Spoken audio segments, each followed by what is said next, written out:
Ethan noticed the woman before anyone else did. Not because she was loud, she wasn't. She stood near the tall windows where the afternoon light came through the glass and spilled across the marble floor. A thin folder in her hands, fingers tight around the edges, watching the men at the front desk. Most people in the lobby were busy with their own things, phones, luggage, quiet conversations. But something about the way two security guards began walking toward her changed the air. Not fast, not slow, deliberate. Ethan felt Maya's small hand shift in his. She was looking at the chandelier above them, whispering something about how it looked like falling stars. Then one guard leaned close to the woman.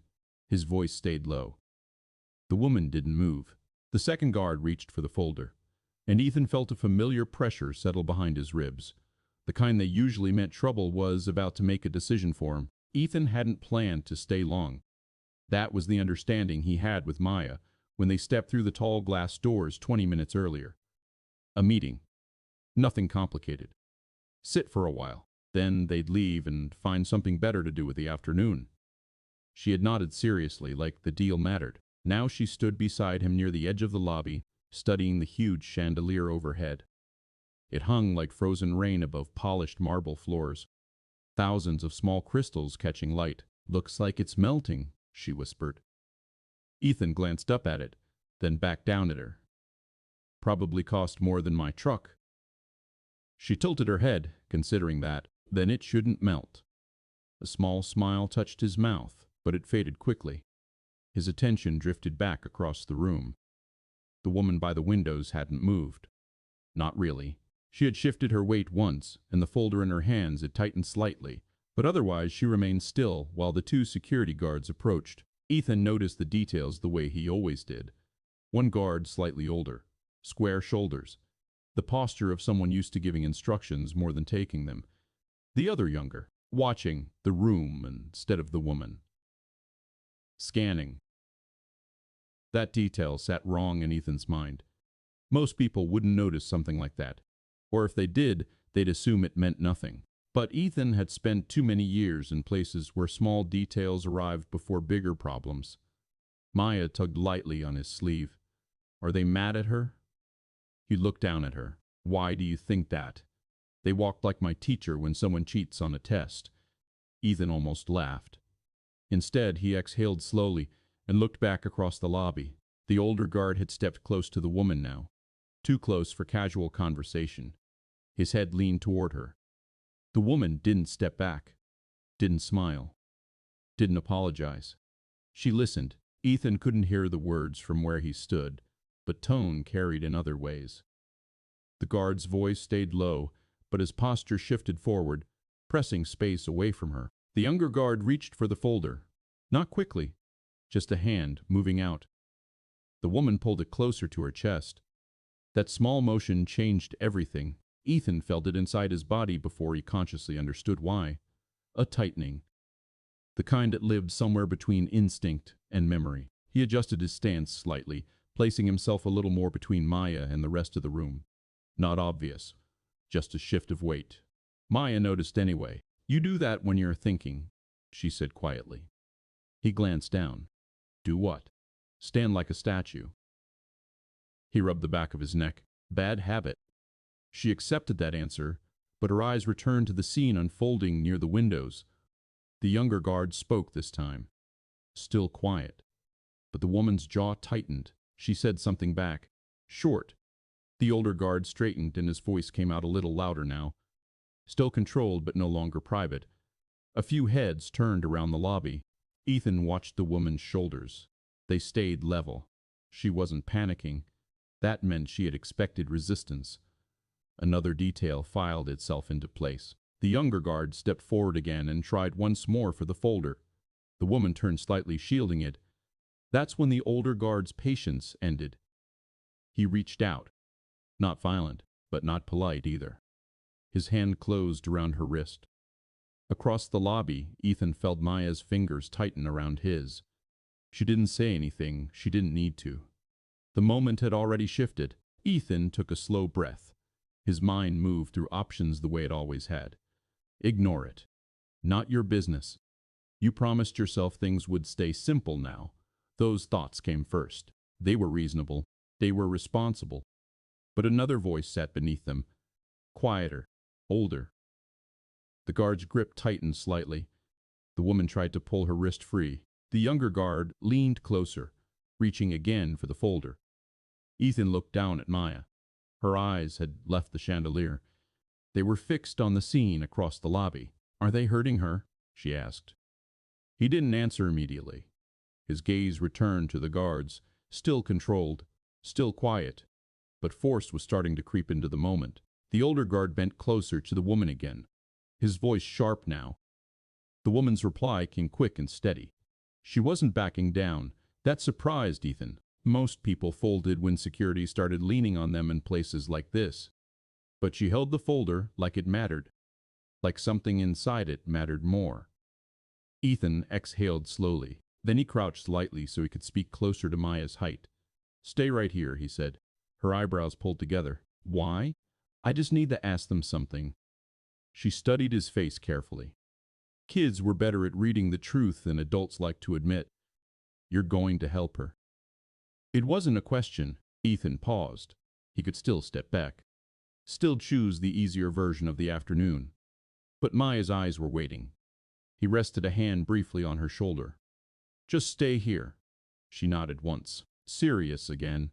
Ethan stood. For a moment he didn't move. The lobby noise continued around them.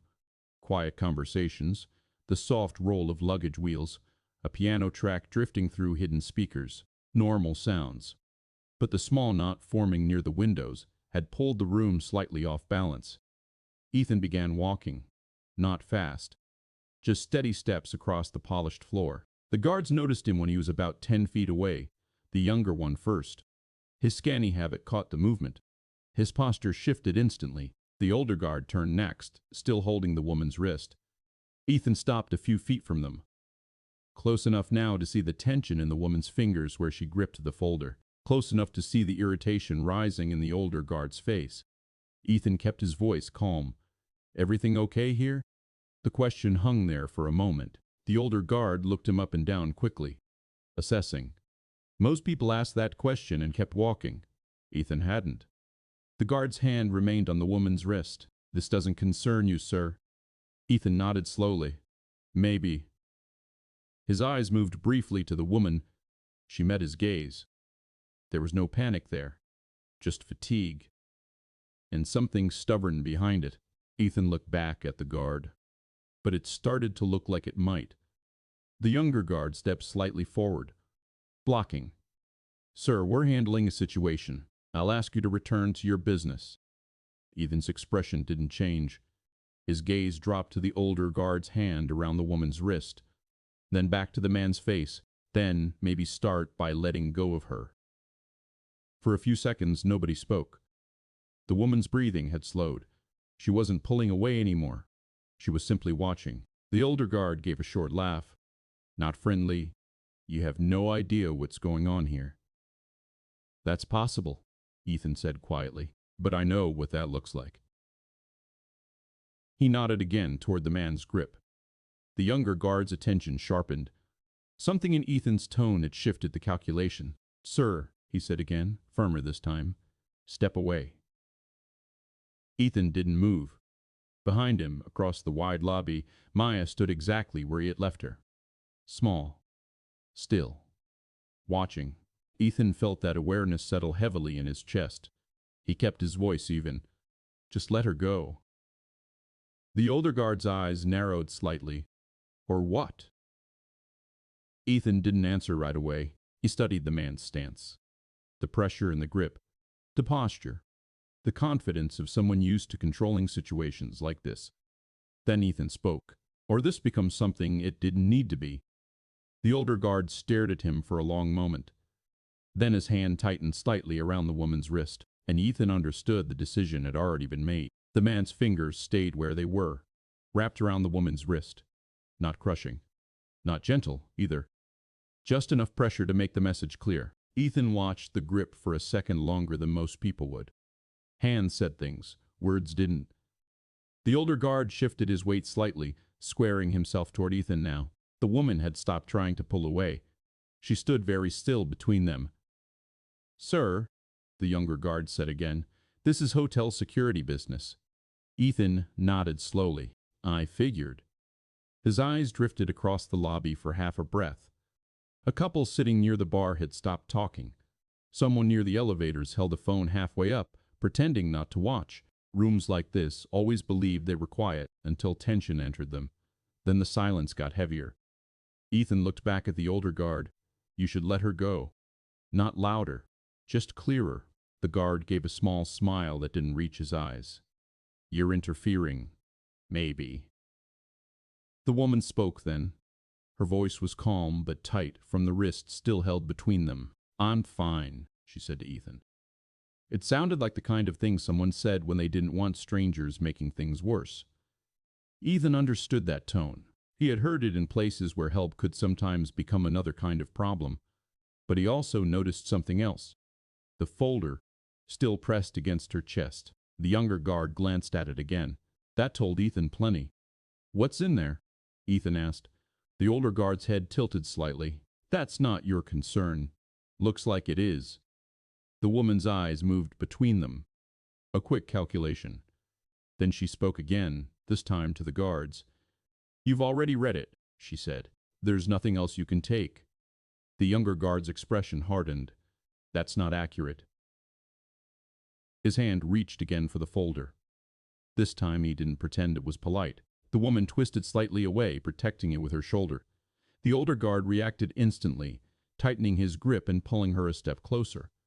It was quick, controlled, but the movement turned her sideways. The folder slipped. A few papers slid free and scattered across the marble floor. For a second, nobody moved. White sheets against the polished stone. Numbers, names. Ethan's eyes caught a few lines upside down as they settled. He wasn't trying to read them, but the words were there anyway. Contract, labor, dormitory, shift hours. The older guard noticed Ethan's attention drop to the floor. His voice sharpened. "That's enough." He released the woman's wrist suddenly and stepped forward toward Ethan. Not violent yet, but closer than necessary. "Sir, you've made your point. Now step away." Ethan didn't move. The woman bent quickly, gathering the papers. Her wrist showed a faint red mark already.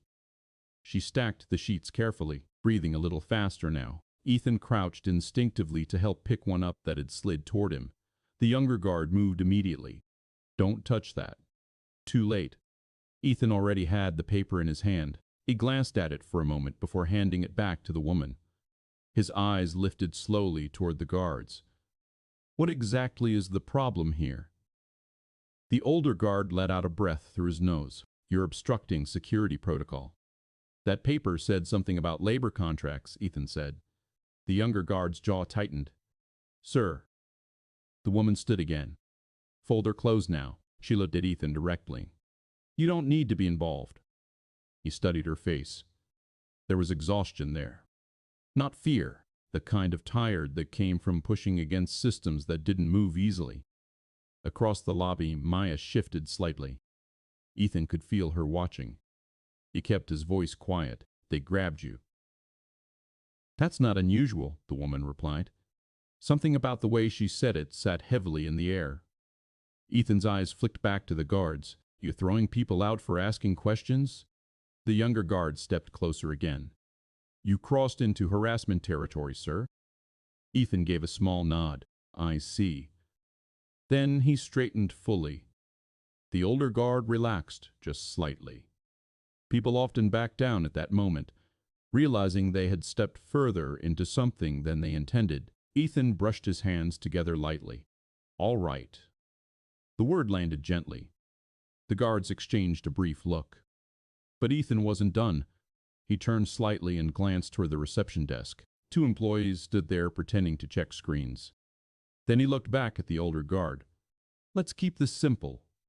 The guard's eyebrows lifted. "You're not in a position to negotiate anything." Ethan shrugged faintly. "Not negotiating." He gestured lightly toward the woman. "She leaves." Then toward the guards, "You stop touching her." The younger guard laughed quietly. You think you're in charge here? Ethan didn't answer that. He simply stood there, still, patient. A strange tension settled over the small circle they had formed. The older guard studied Ethan more carefully now. People in security learn to read posture, balance, hands. Something in Ethan's stance didn't match the usual pattern of someone bluffing. You military? The guard asked suddenly. Ethan didn't react much. Once. The word was flat. The younger guard's smile faded slightly. The older guard's eyes narrowed. Special forces? Ethan's gaze didn't change. Long time ago. Silence again. The guards looked at each other. Not fear, just recalculation. Across the room, someone's phone camera lifted a little higher. The woman noticed that too. Her expression shifted. Listen, she said quietly to Ethan. This isn't worth you getting dragged into it. He looked at her wrist again. The red mark had darkened. What are you investigating? He asked. She hesitated. The guards waited. Then she answered. Workers. One word. Heavy. Ethan nodded slowly. Thought so. The younger guard stepped forward again. That's enough discussion. His hand moved toward Ethan's shoulder. Not fast, but firm. A mistake. Ethan didn't shove him, didn't strike. He simply caught the man's wrist mid-motion and held it there. The movement was so small most people across the lobby wouldn't have understood what happened. But the younger guard froze instantly, his arm locked. Controlled. Not painful. Just completely stopped. Ethan's voice stayed calm. Don't. The older guard's posture stiffened. Let go of him. Ethan looked him in the eye, then released the wrist. The younger guard stepped back quickly, rubbing his arm. Now the room had fully noticed. Phones lifted. Whispers spread through the lobby like a ripple across water. The woman stared at Ethan. Not surprised, but not comfortable either. You really shouldn't have done that, she said quietly. Ethan exhaled slowly. Probably right. The older guard's voice had turned colder now. You've just made this a different kind of problem. Ethan looked past him briefly. Maya still stood where he left her, watching, waiting. He felt the weight of that small figure behind him. Then he returned his gaze to the guards. Maybe. The older guard reached toward his radio, but before he could speak into it, a new voice entered the space behind them. Smooth, controlled, not loud, but carrying authority. That won't be necessary. Everyone turned. A tall man in a dark suit approached from the hallway near the elevators. He walked with the ease of someone who expected rooms to adjust around him. The guard stepped aside slightly. Respectful. The man's eyes moved over the scene. The woman, the scattered tension. Then Ethan. His expression didn't show irritation, just curiosity. He stopped a few feet away. Gentlemen, he said calmly, what exactly seems to be the difficulty? The older guard straightened. Mr. Volkov, the name hung in the air. Ethan felt the woman beside him go very still. Volkov. The man's eyes rested on Ethan now, assessing. Then he smiled faintly. Not friendly, just interested. Well, Volkov said softly, this appears unexpected. Ethan didn't answer. The lobby had grown completely quiet, and somehow Ethan already knew this moment was about to travel much further than the marble floor beneath their feet. For a few seconds after the man spoke, no one in the lobby moved. It wasn't the kind of silence people planned. It happened naturally, the way a room pauses when something important enters it without raising its voice. Volkov stood with his hands loosely together in front of him. His suit fit perfectly, but nothing about him felt decorative. There was weight behind the calm. Ethan noticed small things. The guard straightening slightly, the reception staff suddenly pretending to focus very hard on their computers, and the woman beside him growing very still. Volkov's eyes rested on Ethan with a kind of polite interest. Then he glanced toward the woman. Miss Orlov, he said. Her shoulders tightened. So that was her name. Volkov's tone remained soft. You've created quite a disruption. She didn't answer. Volkov tilted his head slightly. I assume you were leaving. The woman Orlov held the folder close against her chest. I was speaking with your staff. Volkov smiled faintly. My staff told you to stop. She met his eyes. They told me to disappear. The words landed quietly. Ethan watched Volkov carefully. Men like him rarely raised their voices. They didn't need to. Volkov sighed lightly. You came here under false pretenses. I came to ask questions, and you received answers, not from anyone willing to say them out loud. Volkov's gaze shifted to Ethan again. And you, he said. His voice carried curiosity now. Ethan didn't fill the space right away. Just another man standing in a hotel lobby. That's what he preferred. But that wasn't the room anymore. Ethan Cole, he said finally. Volkov nodded slowly, as if placing the name somewhere. A guest? Meeting someone? Volkov's eyes moved briefly across the floor where the scattered papers had been. Everything had been gathered now. But he had already seen enough. I see, he said. The older guard stepped forward slightly. Mr. Volkov, he interfered when we attempted to escort her out. Volkov listened. Then his gaze returned to Ethan. You placed hands on my staff. Ethan shook his head once. He tried to put hands on me. The younger guard shifted uncomfortably. Volkov looked at him. Is that correct? The guard hesitated. A small pause. That's not exactly. Volkov raised a hand. Silence again. Then he turned back to Ethan.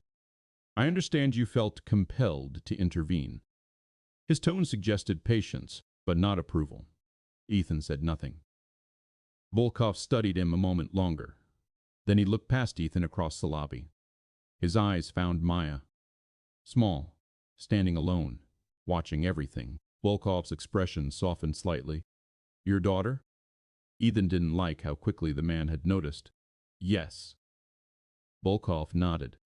She seems patient. Ethan turned briefly. Maya hadn't moved, still standing where he told her. Her arms folded now, waiting. He felt something tighten inside his chest. When he turned back, Volkov was watching him closely. You're setting an example, Volkov said quietly. Ethan's voice stayed even. Trying to. Volkov gave a faint smile. Intervening in other people's affairs can be complicated. That depends on the affair. Volkov let out a small breath through his nose. You see, Mr. Cole, this woman has been trespassing in areas of the hotel that are not open to the public. Orlov spoke before Ethan could respond. I walked through a service corridor. You photographed private spaces. Dormitories, she corrected. Volkov's smile disappeared. For the first time, something colder surfaced behind his eyes. That documentation was not authorized. Orlov's voice stayed steady. Workers sleep 8 to a room. A few people near the bar shifted. Volkov ignored them. Those accommodations are temporary. They've been temporary for 3 years. Ethan watched the exchange carefully. The folder in her hands suddenly made more sense. Volkov looked back at Ethan. You see the problem? Ethan answered honestly. Not really. Volkov sighed again. This establishment employs many people. Hundreds, in fact. His voice carried the tone of someone explaining something obvious. We provide opportunity, stability, wages. Orlov spoke again. You confiscate passports. The words dropped into the room like a stone. Even the guards shifted slightly. Volkov's gaze returned to her. That accusation is careless. Then open the rooms, she said. Let inspectors see them. Volkov didn't respond immediately. Instead, he looked back at Ethan, and now you see how easily misinformation spreads. Ethan remained still. What I saw was someone grabbing her. Volkov's head tilted slightly. That was unfortunate. The older guard stiffened slightly. Volkov noticed. But he didn't apologize. He simply continued. You must understand, Mr. Cole, a business like this cannot function if anyone walks in and begins making accusations. Orlov's voice cut through again. I brought evidence. Volkov glanced at the folder. Unverified claims. Photographs. Context matters. Then show the context. Volkov looked at Ethan again. You see what I deal with. Ethan didn't move. I see someone asking questions. Volkov studied him for a long moment. The room waited. Phones still lifted quietly around the edges. Then Volkov spoke again. You were military, I'm told. Ethan didn't react to the guard who must have mentioned it earlier. Once. Volkov nodded slowly. A man of discipline, then. Ethan shrugged slightly. Sometimes. Volkov's eyes drifted again to Maya. Then back to Ethan. You came here today for a meeting. Yes. And now you stand between my security team and someone accusing my company of crimes. That wasn't the plan. Volkov gave a thin smile. No, I imagine not. A pause stretched between them. Then Volkov stepped slightly closer. His voice dropped lower, still calm. But plans have a way of changing when people make impulsive decisions. Ethan held his gaze. That goes both ways. The silence that followed felt heavier. Orlov shifted slightly beside him. Volkov looked at her again, then at Ethan, then at the phones pointed toward them. He understood the room. Men like him always did. Finally, he spoke. Miss Orlov will leave the premises. His tone made it sound settled. Then he looked at Ethan. And you will return to your meeting. Orlov started to respond. But Ethan spoke first. What happens to her if she keeps asking questions? Volkov's expression didn't change. That depends on how she asks them. Ethan watched him carefully. And the workers? Volkov's patience thinned slightly. We are done discussing that. Across the lobby, Maya shifted again. Ethan could feel the moment stretching, the choice forming. Volkov spoke once more. Mr. Cole, quiet, measured. I recommend you take your daughter and finish your afternoon. His eyes held Ethan steadily. There are matters in this world that do not benefit from unnecessary attention. Ethan didn't answer immediately. Behind him, Maya waited. Beside him, Orlov held the folder like it carried weight heavier than paper. And across from him, Volkov stood with the calm certainty of someone used to rooms eventually bending his way. Ethan finally spoke. Maybe. Volkov's eyebrow lifted slightly. But sometimes, attention shows up anyway. Volkov studied him again. Then slowly, he smiled. Not warm, not friendly, just understanding. Yes, he said quietly. Sometimes it does, and somewhere behind them one of the phones began streaming the moment live. The phone that started streaming didn't make a sound, just a small shift of someone's wrist near the bar. The faint glow of a screen angled toward the scene. Most people in the room didn't notice. Volkov did. His eyes moved toward it briefly, then back to Ethan. The calculation changed almost invisibly. He knew the moment had already left the room. That was the problem with attention. Once it appeared, it rarely stayed contained. Volkov adjusted his cuffs slowly, as if the interruption hadn't mattered. Then he spoke again, calm as before. This conversation has gone far enough. The older guard nodded slightly, relieved to hear direction again. Orlov stood quietly beside Ethan, the folder still against her chest. Her breathing had steadied, but tension remained in her shoulders. Ethan glanced toward Maya again. She hadn't moved, still standing near the tall column where he left her. Her small face serious now, watching the adults who had turned the quiet afternoon into something complicated. He felt the pull in his chest again. This was exactly the kind of situation he had promised himself he would stop stepping into. Years earlier, promises like that hadn't existed. The work had demanded reaction. Quick decisions, intervening before consequences spread. But that life had ended. Or it was supposed to. Volkov stepped half a pace closer. Mr. Cole, he said quietly. His voice carried patience, but the edges had hardened slightly. You are clearly someone who values responsibility. Ethan didn't answer. Volkov continued. You have a daughter watching you. The words were gentle, but deliberate. Ethan held the man's gaze. I noticed. Volkov nodded. Then you understand the importance of choosing which battles deserve your attention. The sentence hung there. polite, carefully shaped. But the meaning beneath it was simple. Walk away.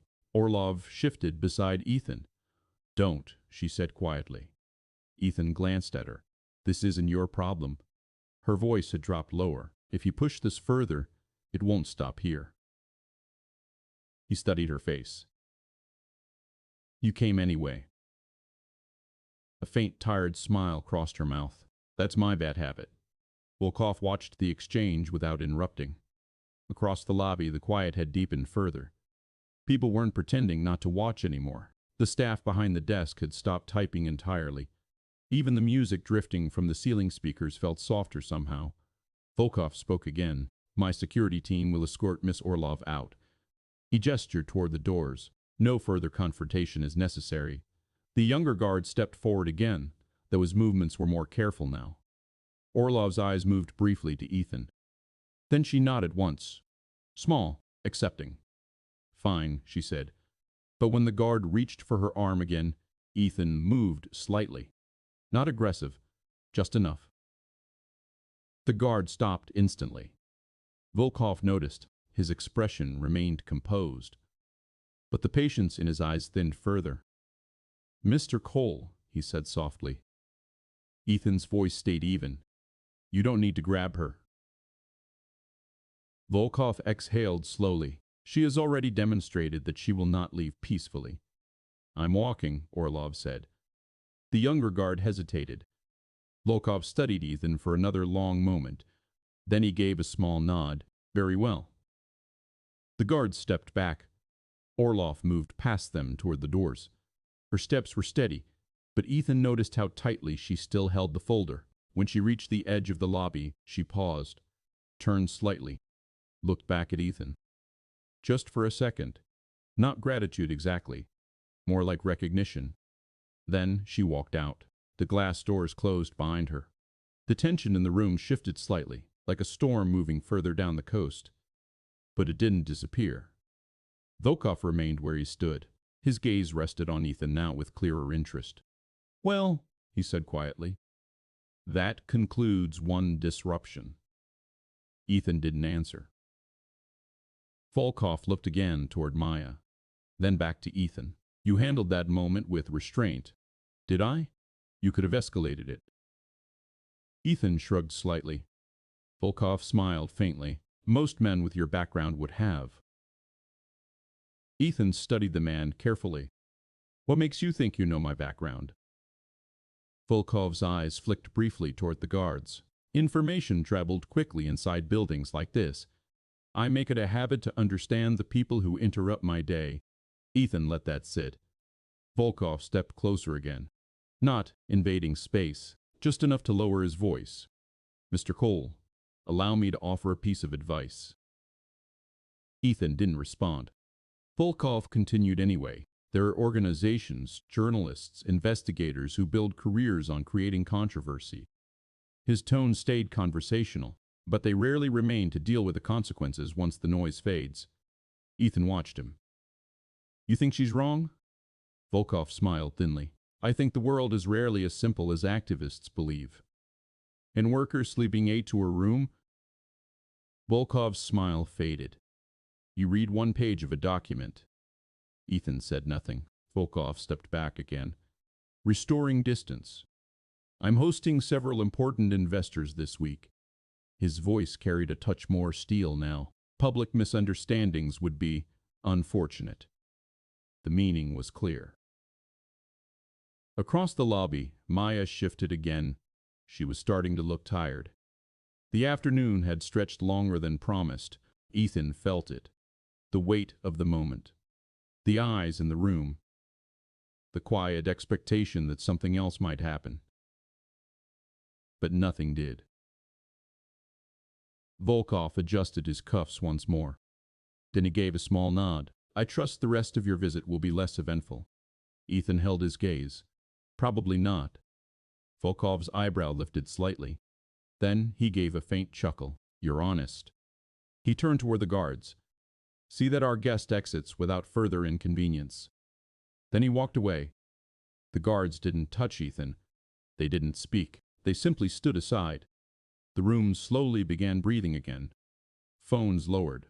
Whispers spread to the bar. The reception staff resumed typing. Ethan turned.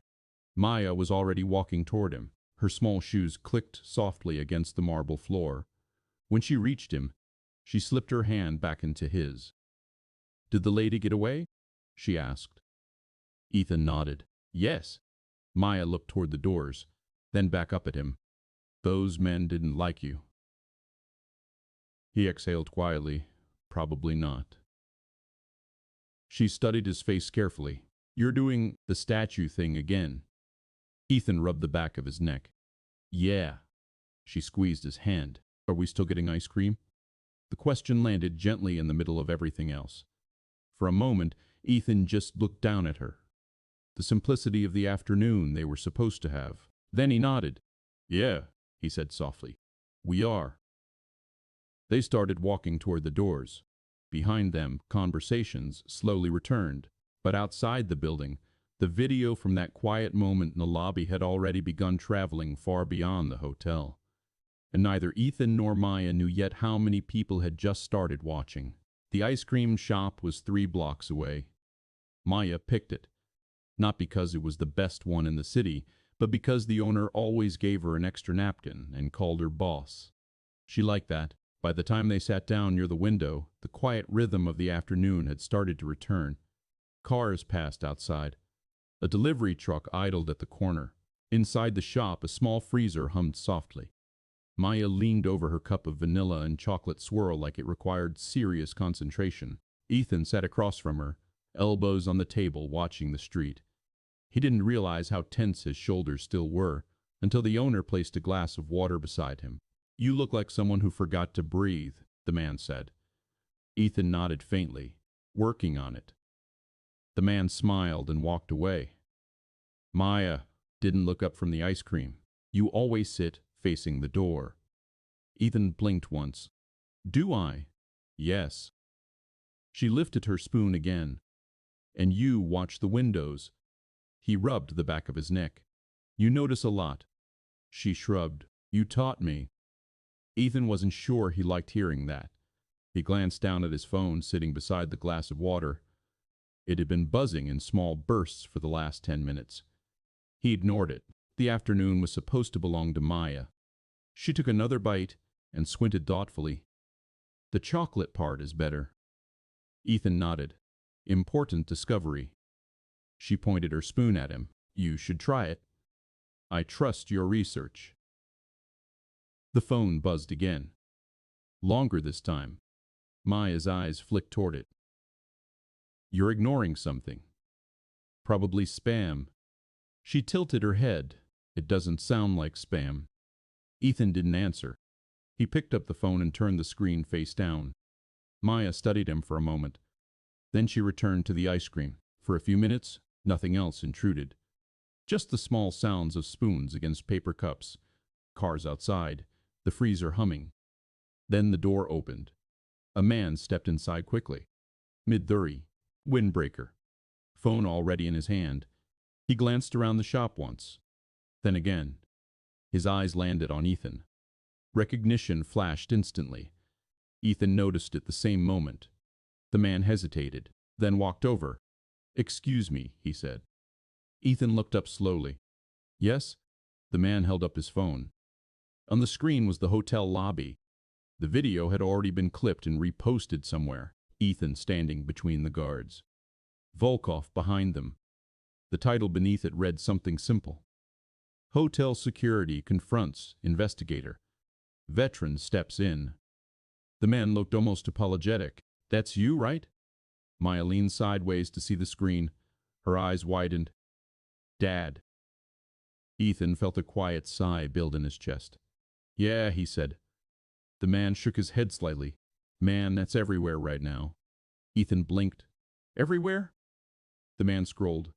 News feeds, social media. Someone live-streamed the whole thing. He glanced at Maya, then lowered his voice slightly. "They're saying the woman was investigating worker exploitation." Ethan didn't respond. The man stepped back slightly. "Anyway, just wanted to say." He hesitated, then nodded once. "That took guts." Ethan didn't know what to do with that. Thanks. The man left a few seconds later. The door closed again. The shop returned to its quiet hum, but the room felt slightly different now. Maya looked at Ethan carefully. Are you famous? He shook his head immediately. No. She studied the phone. But everyone's watching you. Ethan turned the screen over again. Notifications filled it. Messages from numbers he didn't recognize. News alerts. Unknown calls. He locked the screen. That'll pass. Maya scooped another spoonful. Maybe. The owner behind the counter glanced toward them, then toward his own phone, then back again. Ethan leaned back in his chair slowly. The afternoon had slipped away from Simple. His phone buzzed again. This time, the screen lit with a name he recognized. Mark Callahan. Ethan stared at it for a second. Mark had served with him years earlier. They didn't talk often. But when Mark called, it usually meant he'd seen something worth noticing. Ethan answered. Mark. The voice on the other end came through immediately. Tell me you didn't punch anyone. Ethan closed his eyes briefly. No. Good. A pause. Then Mark continued. You just broke the internet for about 15 minutes. Ethan rubbed his forehead. That's exaggerated, not by much. Mark exhaled slowly. I'm looking at the video now. That hotel belongs to Viktor Volkov. I figured. You know who that is? Getting the sense he's important. Mark gave a dry laugh. That's one way to say it. Ethan stayed quiet. Mark continued. Volkov's money touches a lot of places. Real estate, shipping, hospitality. Another pause. Also a few investigations that never quite finished. Ethan watched Maya carefully layering melted ice cream into patterns with her spoon. What kind of investigations? Labor trafficking allegations. The words landed quietly. Maya looked up briefly. What's trafficking? Ethan felt the question hang in the air. People being treated unfairly, he said. She frowned slightly. That's bad. Yes. Mark's voice returned through the phone. Listen, Ethan, if that woman really is digging into his properties, things might get messy. They already look messy. Mark sighed. You've got a kid there, right? Ethan's eyes lifted to Maya again. Yeah. Then my advice? Ethan waited. Stay out of it. Ethan didn't answer. Mark knew that silence. Yeah, he said. Thought so. Ethan leaned back slightly. What do you know about the investigator? Name's Elena Orlov. Ethan nodded faintly. Independent journalist. Mark continued. She's been chasing labor abuse stories for years. And people don't usually like that. Ethan watched the street outside the ice cream shop. Cars moving. Normal life. The kind that kept going even when something underneath it was broken. What happens now? Ethan asked. Mark hesitated. Honestly? Yeah. If that video keeps spreading, Volkov will want control of the narrative. And you're in the narrative. Ethan exhaled quietly. Maya pushed her empty cup away. I'm done. Ethan nodded. Good job. She looked between him and the phone. Is something wrong? He shook his head gently. Just grown-up problems. She considered that. Those are the boring ones. He almost smiled. On the phone, Mark spoke again. Ethan. Yeah. Keep your head down. Ethan looked through the shop window again. Down the street, the afternoon sun beginning to shift. I'll try. Mark paused. You never were good at that. The call ended. Ethan sat quietly for a moment. Maya slid off her chair. Can we go now? He stood slowly. Yeah? They stepped outside. The air felt cooler than before. As they walked down the sidewalk, Ethan noticed two people across the street looking at their phones, then at him. Recognition again. The video had already traveled further than he expected. Maya squeezed his hand. You look like the statue again. He exhaled, working on it. But somewhere far away, the quiet moment in the hotel lobby was still spreading across screens. And the people who cared most about that video had already started making calls. The walk back to the parking garage took longer than it should have, not because the distance was far, because people had started recognizing him. The first one was a teenager, leaning against a bike rack halfway down the block. He looked up from his phone, squinted at Ethan for a second, then nudged his friend. "Yo, that's him." Ethan kept walking. Maya noticed, "Your face is doing the thing again." "What thing?" "The one where you pretend you don't hear people." He exhaled through his nose. Another bad habit. She didn't seem bothered. Kids had a way of accepting strange days as long as the important parts stayed intact. Ice cream had happened. She was still holding his hand. That was enough for now. But Ethan could feel the attention building around them like slow pressure. Phones lifted briefly as they passed. Not aggressive, just curious. By the time they reached the garage entrance, Ethan's phone buzzed again. He ignored it. Inside the garage, the air smelled faintly of oil and concrete dust. The echo of footsteps bounced softly off the pillars. Maya swung their joined hands. "Are we going home now?" "Yeah." She nodded. "Good. Long day." "Very." He unlocked the truck. She climbed in, pulling the door closed with both hands. Ethan sat behind the wheel but didn't start the engine right away. The phone buzzed again. This time Maya noticed the screen light up before he turned it over. "Another grown-up problem?" "Looks like it." "Are you going to answer it?" He checked the number. Unknown. Probably a reporter. Probably several. He declined the call. Then another one came through immediately. Different number. Declined again. Maya leaned forward slightly from the passenger seat. "Why do strangers want to talk to you?" "Because someone pointed a camera at the wrong moment. That seems rude." He smiled faintly. "Sometimes." The phone buzzed again. This time it was a message. He glanced at the screen without thinking. A name appeared. Elena Orlov. Ethan frowned slightly. He opened it. "Thank you for stepping in earlier. I'm sorry you got pulled into that." He stared at the words for a moment. Another message arrived. "You probably already know the video is spreading." "I didn't plan for that." Ethan typed slowly. "Where did you get my number?" The reply came almost immediately. The internet works quickly when a story starts moving. He exhaled. Maya leaned sideways. "Are you texting the lady from the hotel?" Ethan looked at her. "You were paying attention." "I always do." He typed again. "Are you safe?" A pause. Then, for the moment, another message followed, but Volkov will try to discredit this. He always does. Ethan rested his head briefly against the seat. "You said workers. What kind of situation are we talking about?" 3 dots appeared, then disappeared, then appeared again. Finally, migrant workers brought in through recruitment contracts. Passports taken. Housing controlled. Leaving becomes complicated. Ethan read the message twice. His chest felt heavier now. Maya had started drawing shapes on the fogged corner of the window with her finger. He typed again. "You have proof?" The response came slower this time. Enough to start questions. Not enough yet to stop them. Ethan stared at the screen. Another message appeared. "You didn't need to get involved, but what happened today helped more than you realize." He didn't answer immediately. Maya turned toward him. "Are you thinking again?" "Yeah." "Big thinking or small thinking?" "Big." She nodded solemnly. "Those take longer." He looked back at the phone. "What do you need?" he typed. The reply took almost a full minute. When it came, it was only one sentence. "People who won't look away." Ethan set the phone down on the console. Maya watched him carefully. "Dad?" "Yeah."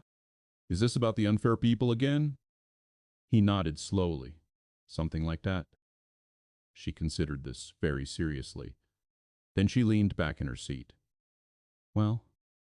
He waited. "You already didn't look away." The words were simple, but they settled somewhere deep in his chest. He started the engine. The truck rumbled softly inside the concrete space. They drove out of the garage and into the afternoon traffic. For a while, neither of them spoke. Maya watched buildings pass outside her window. Ethan watched the road, but his thoughts kept circling the same few pieces. The red mark on Orlov's wrist, the papers sliding across the marble floor, Volkov's calm voice, and the quiet sentence sitting in his phone.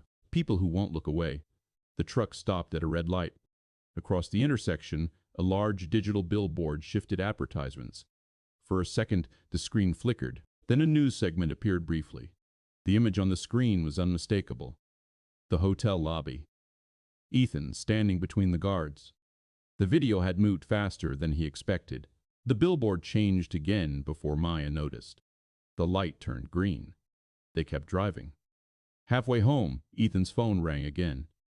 This time the caller ID showed a name he didn't recognize, but beneath it, the location.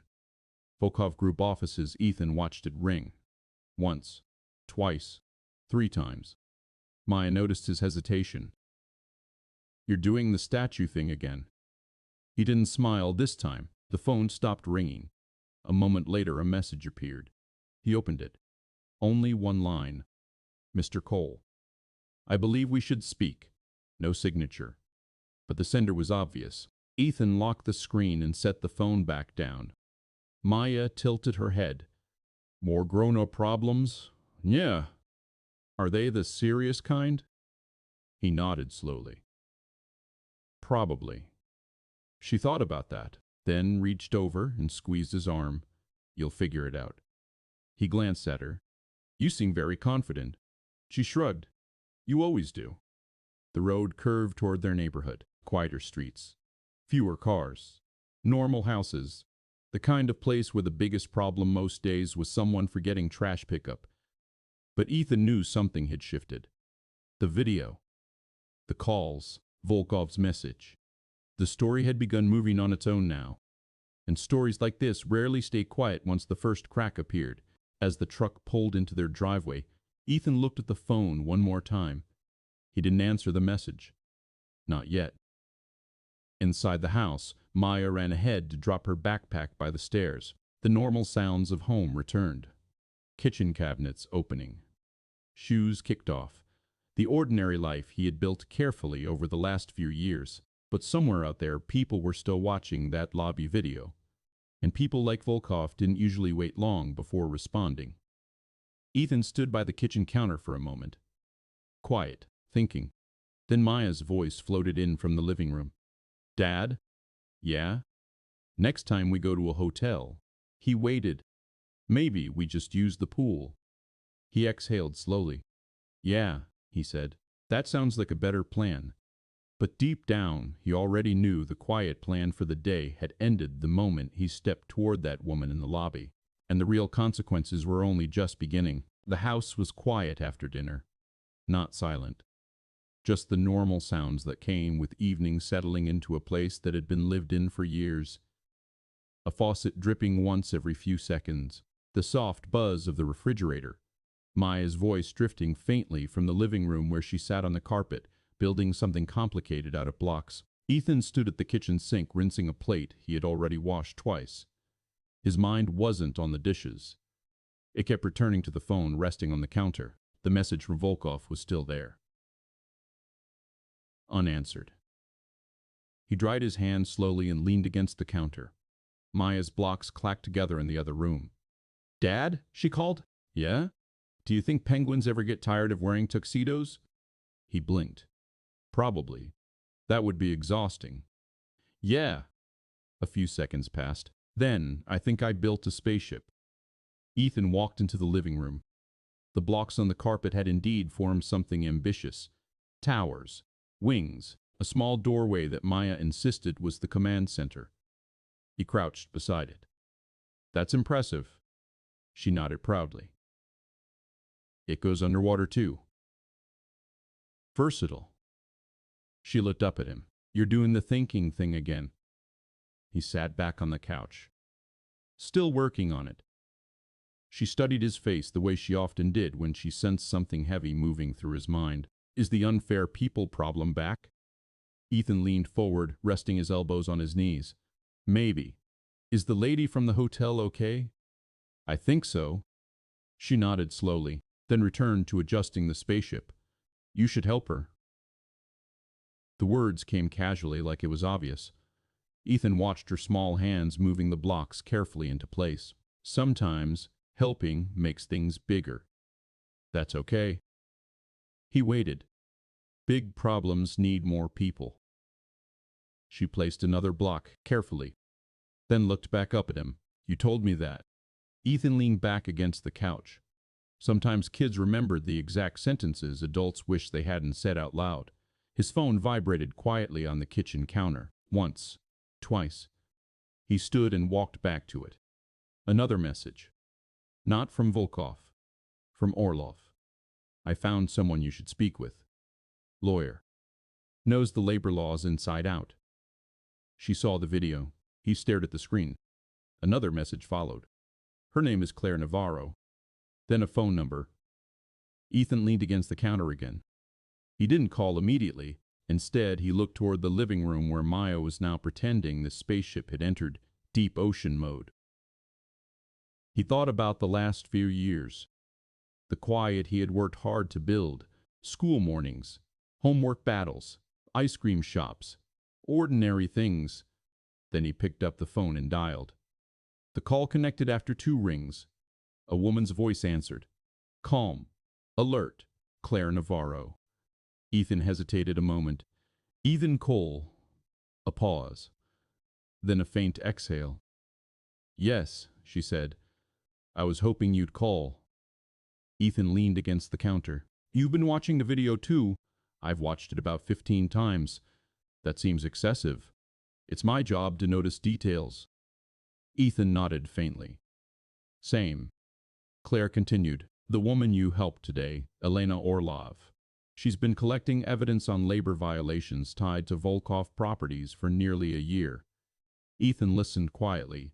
Most of the cases stall before reaching court, she said. Why? Workers disappear. Contracts vanish. Witnesses get transferred. Ethan stared at the counter. Transferred where? Other countries, usually. The refrigerator buzzed softly beside him. Claire's voice lowered slightly. You, stepping in today, created a record. I didn't plan that. Most important things aren't planned. Ethan didn't respond. Claire continued. The video changes the dynamic. How? Volkov can't quietly bury complaints if the public is watching. Ethan rubbed the back of his neck, and if the public stops watching, then it goes back to the usual pattern. Maya's spaceship crashed loudly in the living room.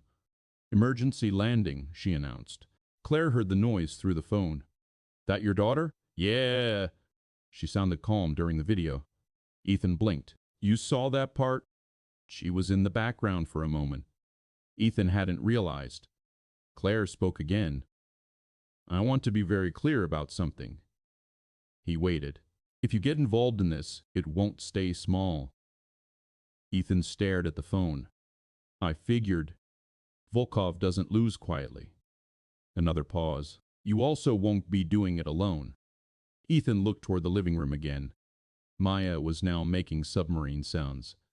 What exactly are you asking? He said. Claire answered carefully. Elena has documentation. Worker statements. Housing photos. But we need credibility. Ethan almost laughed. I'm not exactly a public figure. Claire's tone stayed calm. No, but you are the man millions of people just watched refuse to walk away. The words settled heavily. Maya appeared in the kitchen doorway suddenly. Dad? Yeah? Spaceship sank? That's unfortunate. She crossed her arms. It was sabotage. Claire chuckled softly on the phone. Ethan rubbed his forehead. You see my situation. Claire's voice softened slightly. I do. Another quiet moment passed. Then she said, Ethan, people like Volkov rely on silence. Ethan watched Maya carefully rearranging blocks on the floor. Claire continued, Elena breaks that silence by investigating. And me? You broke it by standing there. The kitchen grew very still. Ethan finally spoke. What happens if we push this? Claire answered honestly. Best case, workers get legal protection. Contracts reviewed. Conditions exposed. And worst case, Volkov pushes back. How hard? Hard enough that most people step away. Ethan leaned back against the counter. Yeah, he said quietly. That sounds about right. Claire didn't rush him. She simply said, I'll send you the preliminary documents. And then? Then you decide how far you want to stand in the light. The call ended a few minutes later. Ethan set the phone down. Maya walked back into the kitchen carrying the block spaceship. Fixed it. That was fast. I redesigned the wings. She placed it carefully on the table. Then looked up at him. Did you solve the big thinking? He looked at her. Then at the quiet house around them. Then at the phone where the message from Volkov still waited unanswered. Not yet. She nodded. That's okay. She tapped the spaceship proudly. Sometimes you have to rebuild it first. Ethan exhaled slowly, and somewhere far across the city, other people were already preparing for the same decision. The documents arrived just after 9. Not by mail. Not by courier. Just a secure link that appeared in Ethan's messages while he was rinsing Maya's cereal bowl from the next morning. He dried his hands slowly before opening it. There were only a few files. Photographs. Scanned contracts. A short note from Claire. Start with the housing images. Ethan tapped the first one. For a moment the screen stayed blank.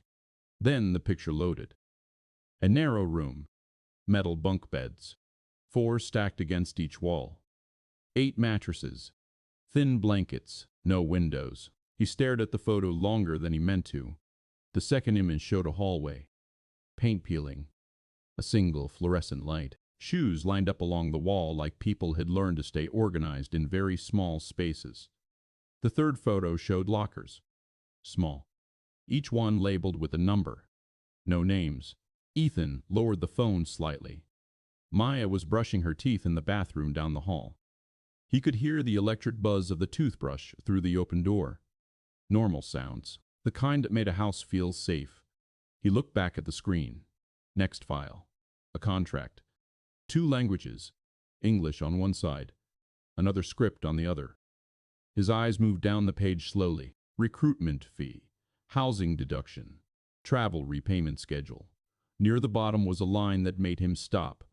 Employee agrees to surrender passport for safekeeping during contract period. He exhaled through his nose. Another photo loaded.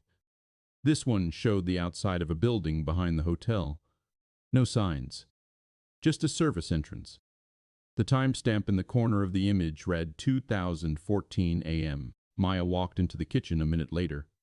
Her hair was messy from sleep. She climbed onto the stool and rested her chin on the counter. You look like you're reading bad news. Ethan locked the phone screen and set it down. Just work stuff. She nodded. Work stuff is always bad news. Not always. Most of the time. He poured cereal into a bowl and slid it toward her. She took a bite.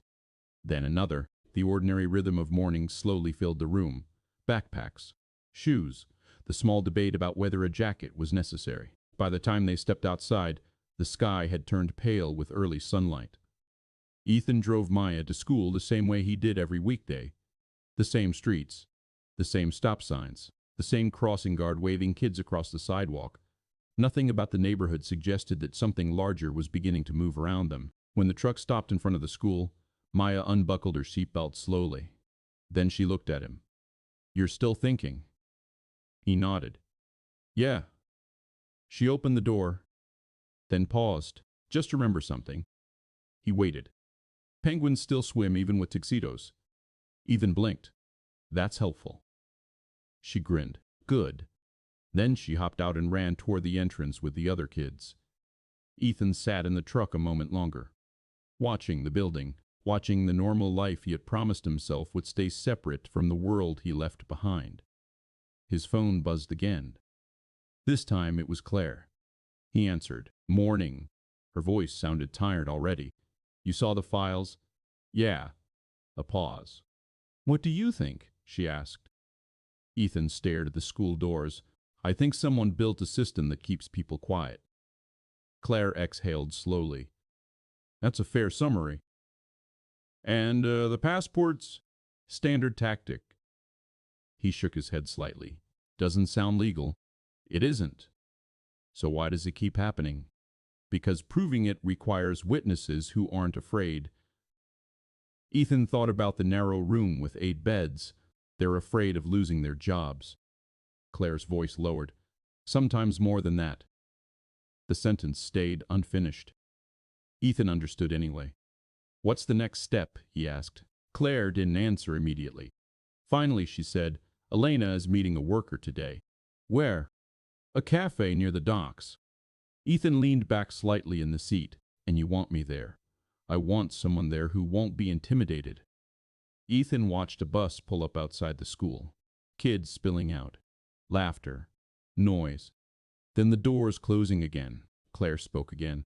You don't have to do this. I know, but if those workers are going to talk, they need to believe someone will stand beside them. Ethan rubbed the back of his neck. That's the idea. Another quiet moment. Claire added one more sentence.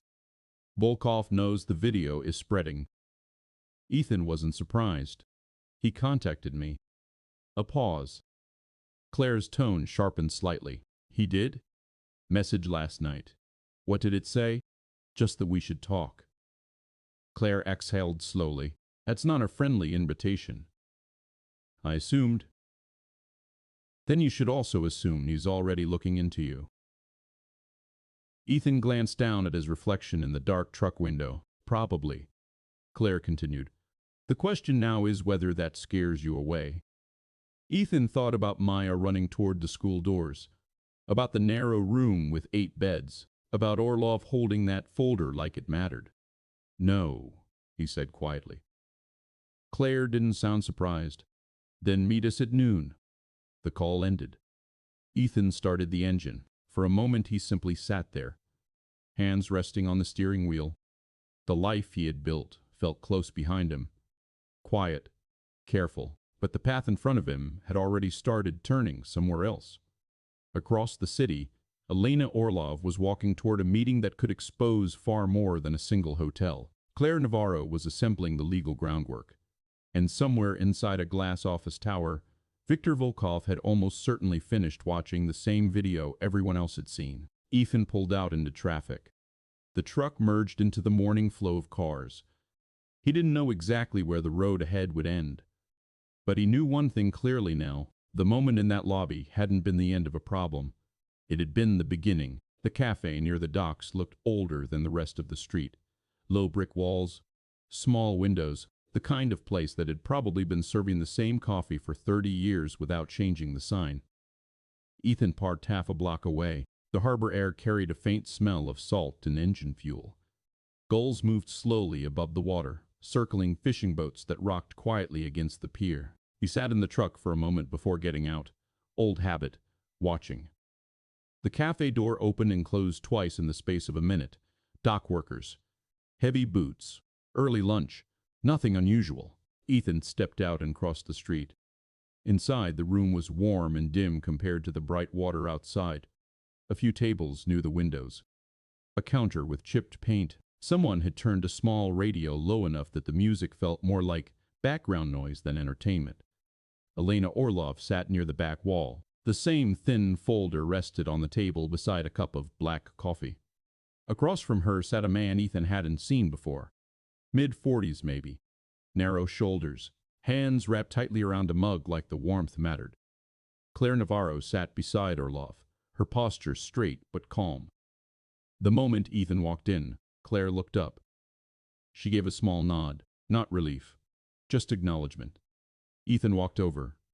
Orlov glanced up next. You came, she said quietly. He pulled out a chair. You asked. The worker across the table looked nervous now that a fourth person had joined them. His eyes moved between the faces. Claire spoke gently. This is Ethan. The man nodded slightly. Luis. His accent carried the softness of someone who had learned English through necessity rather than school. Orlov kept her voice low. Luis works maintenance at the hotel. Luis corrected her softly. Worked. Ethan noticed the difference. What happened? Luis rubbed his hands together slowly. They moved me. Where? Luis looked at the table. Not sure yet. Claire leaned forward slightly. Luis agreed to talk because of the video. Luis gave a faint, uneasy smile. I saw it on my phone. He looked at Ethan. You stood there. Ethan shrugged slightly. Didn't feel like standing. Luis nodded. That matters. For a few seconds no one spoke. The cafe door opened again. Another pair of dock workers entered. Loud voices, then quiet again. Luis leaned forward slightly. There are many of us, he said, from different countries. He spoke slowly, searching for the right words. Recruitment companies bring people with contracts. Ethan listened carefully. Luis continued. First, we pay travel fee. How much? Claire asked. Luis hesitated. $4,000. Ethan blinked. That's a lot. Luis nodded. For many families, it is everything. Orlov opened the folder. Inside were printed copies of contracts Ethan had already seen. Luis pointed at the line about passports. They take them first day. Why? Ethan asked.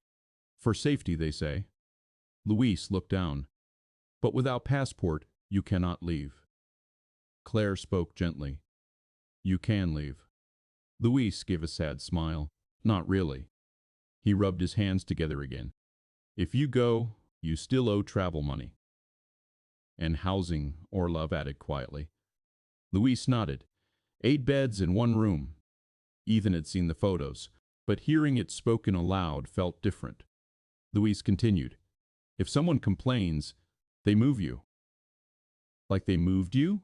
Ethan asked. Luis nodded again. Different hotel. Claire leaned forward. Do they threaten you? Luis didn't answer right away. Then he said quietly, they don't need to. The cafe grew very still. Orlov closed the folder slowly. That's why we need testimony. Luis looked at Ethan again. You were soldier? Ethan didn't answer immediately. Once. Luis nodded thoughtfully. You know what fear looks like. Ethan met his eyes. Yeah. Luis gestured faintly toward the harbor outside the window. People think workers come here for opportunity. His voice stayed calm. But some doors close once you enter. Claire spoke softly. That's why the case matters. Luis exhaled slowly. Will it change anything? No one answered right away. Then Ethan spoke. Maybe. Luis looked at him carefully. Maybe is not strong. Ethan leaned back slightly in his chair. No, he said, but it's honest. Luis considered that. Then he nodded slowly. Across the cafe, the radio changed songs. The sound of gulls drifted faintly through the door each time someone entered. Ordinary sounds, but the small conversation at that table carried weight far beyond the room. Claire slid a form across the table. If you're willing to sign a statement, we can file an official complaint. Luis stared at the paper. His hands didn't move toward it yet. Will they come for me? Claire didn't lie. They might try. Luis looked at Ethan again.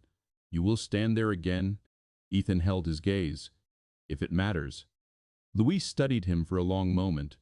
Then slowly, carefully, he picked up the pen. The tip touched the paper.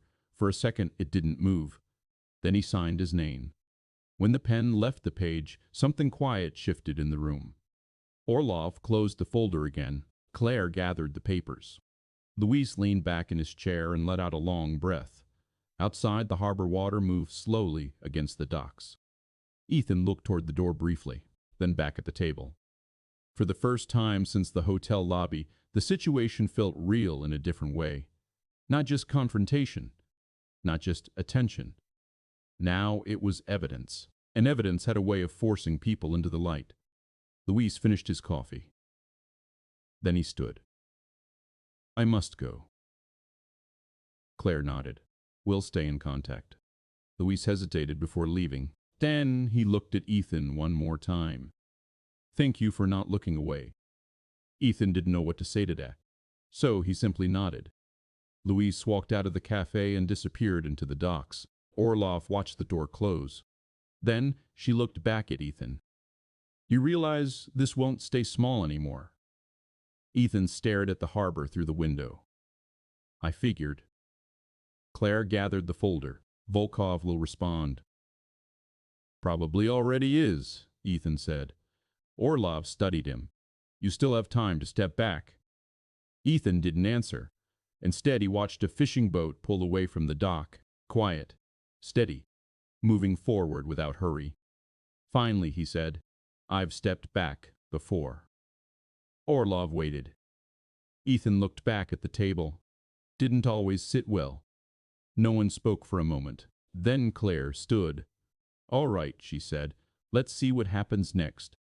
But all three of them understood something clearly now. The moment in the hotel lobby had started a chain that couldn't easily be undone. And somewhere across the city, Viktor Volkov had almost certainly just received the first report that a worker had signed his name. The cafe near the docks looked older than the rest of the street. Low brick walls, small windows, the kind of place that had probably been serving the same coffee for 30 years without changing the sign. Ethan parked half a block away. The harbor air carried a faint smell of salt and engine fuel. Gulls moved slowly above the water, circling fishing boats that rocked quietly against the pier. He sat in the truck for a moment before getting out. Old habit. Watching. The cafe door opened and closed twice in the space of a minute. Dock workers. Heavy boots. Early lunch. Nothing unusual. Ethan stepped out and crossed the street. Inside, the room was warm and dim compared to the bright water outside. A few tables near the windows. A counter with chipped paint. Someone had turned a small radio low enough that the music felt more like background noise than entertainment. Elena Orlov sat near the back wall.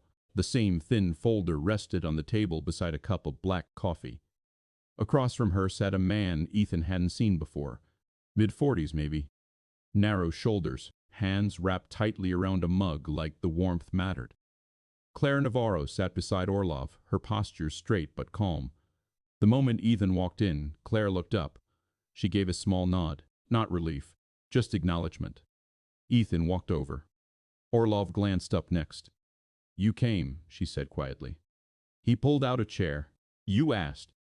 The worker across the table looked nervous now that a fourth person had joined them. His eyes moved between the faces. Claire spoke gently. "This is Ethan." The man nodded slightly. "Louis." His accent carried the softness of someone who had learned English through necessity rather than school. Orlov kept her voice low. "Louis works maintenance at the hotel." Louis corrected her softly. "Worked." Ethan noticed the difference. "What happened?" Louis rubbed his hands together slowly. "They moved me." "Where?" Louis looked at the table. "Not sure yet." Claire leaned forward slightly. Louis agreed to talk because of the video. Louis gave a faint, uneasy smile. "I saw it on my phone." He looked at Ethan. "You stood there." Ethan shrugged slightly. "Didn't feel like standing." Louis nodded. "That matters." For a few seconds, no one spoke. The cafe door opened again. Another pair of dock workers entered. Loud voices. Then quiet again. Louis leaned forward slightly. "There are many of us," he said, "from different countries." He spoke slowly, searching for the right words. "Recruitment companies bring people with contracts." Ethan listened carefully. Louis continued. "First, we pay travel fee." "How much?" Claire asked. Louis hesitated. $4,000. Ethan blinked. "That's a lot." Louis nodded. "For many families, it is everything." Orlov opened the folder. Inside were printed copies of contracts Ethan had already seen. Louis pointed at the line about passports. "They take them first day." "Why?" Ethan asked. "For safety, they say." Louis looked down. "But without passport, you cannot leave." Claire spoke gently. "You can leave." Louis gave a sad smile. "Not really." He rubbed his hands together again. "If you go, you still owe travel money." "And housing," Orlov added quietly. Louis nodded. 8 beds in one room. Ethan had seen the photos, but hearing it spoken aloud felt different. Louis continued. "If someone complains, they move you." "Like they moved you?" Ethan asked. Louis nodded again. "Different hotel." Claire leaned forward. "Did they threaten you?" Louis didn't answer right away. Then he said quietly, "They don't need to." The cafe grew very still. Orlov closed the folder slowly. "That's why we need testimony." Louis looked at Ethan again. "You were soldier?" Ethan didn't answer immediately. Once. Luis nodded thoughtfully. You know what fear looks like. Ethan met his eyes. Yeah. Luis gestured faintly toward the harbor outside the window. People think workers come here for opportunity. His voice stayed calm, but some doors close once you enter. Claire spoke softly. That's why the case matters. Luis exhaled slowly. Will it change anything? No one answered right away. Then Ethan spoke. Maybe. Luis looked at him carefully. Maybe he's not strong. Ethan leaned back slightly in his chair. No, he said, but is honest. Luis considered that. Then he nodded slowly. Across the cafe, the radio changed songs. The sound of gulls drifted faintly through the door each time someone entered. Ordinary sounds, but the small conversation at that table carried weight far beyond the room.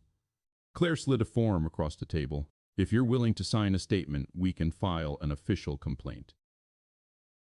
Luis stared at the paper. His hands didn't move toward it yet. Will they come for me? Claire didn't lie. They might try. Luis looked at Ethan again. You will stand there again? Ethan held his gaze. If it matters. Luis studied him for a long moment. Then slowly, carefully, he picked up the pen. The tip touched the paper. For a second it didn't move. Then he signed his name. When the pen left the page, something quiet shifted in the room. Orlov closed the folder again. Claire gathered the papers. Luis leaned back in his chair and let out a long breath. Outside, the harbor water moved slowly against the docks. Ethan looked toward the door briefly, then back at the table. For the first time since the hotel lobby, the situation felt real in a different way. Not just confrontation, not just attention. Now it was evidence, and evidence had a way of forcing people into the light. Luis finished his coffee. Then he stood. I must go. Claire nodded. We'll stay in contact. Luis hesitated before leaving. Then he looked at Ethan one more time. Thank you for not looking away. Ethan didn't know what to say to that, so he simply nodded. Luis walked out of the cafe and disappeared into the docks. Orlov watched the door close. Then she looked back at Ethan.